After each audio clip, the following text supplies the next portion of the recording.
Hello, and welcome to Strings to Things. I want to show you how to cast on a knitting machine. This is the Central knitting machine, the 48 needle Central knitting machine. But before I show you how to cast on, I would like to share a secret with you. This is packing tape that I got from the dollar store. I bought a wooden table, it's an end table, and I put my knitting machine on it and I taped all four sides down on this table. So I never take my machine off of this table when I'm making something. So you tape all four sides down. It's very sturdy. When you're turning your machine, you never lose a stitch. Okay, enough of that. You can thank me later. Okay, on to casting on the knitting machine. So we're going to pull this a little bit closer. And you have to make sure your white needle is all the way around, right over here. It should be on the right side of your threader, okay? So it shouldn't be over here. It should be right here on the right side of it, the very first needle on the right side.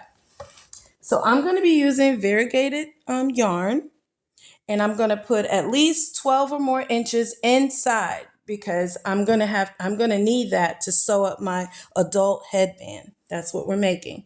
So you're going to take this thread, you're going to loop it under the white needle, just like that. And you're going to go, this is under, and you're going to take the other thread and go behind the next needle. Then you're going to go in front of the next, behind the next. In front, back, front, back, front, back, front, back, front, back, front, back.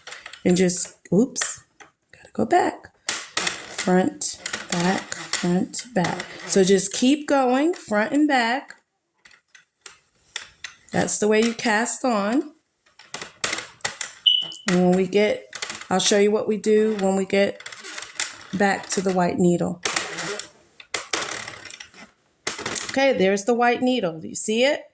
So what we're going to do before we get to the white needle, we are going to put it inside the threader. We're going to thread it right in there. Make sure it's right in there. And then I always use the second tension holder. That's the one I like to use. And I'm going to pull out a little bit of thread. And then you should be able to keep going, go around. Yes, it makes that noise, but that's fine. It always does. That's just the way the machine is. And see, I made one row already. The white needle went around one time. So to make an adult headband, I have to do 30 rows. My 30 rows, because I'm doing two colors. I'm doing the variegated color, and then I'm doing gray with it. So I'm going to do 30 rows of the variegated, 30 rows of the gray, and then 30 rows of the variegated again. And that's what's going to make my headband. And I'll also show you how to switch colors. So I'll be back after I get my 30 rows. Be right back.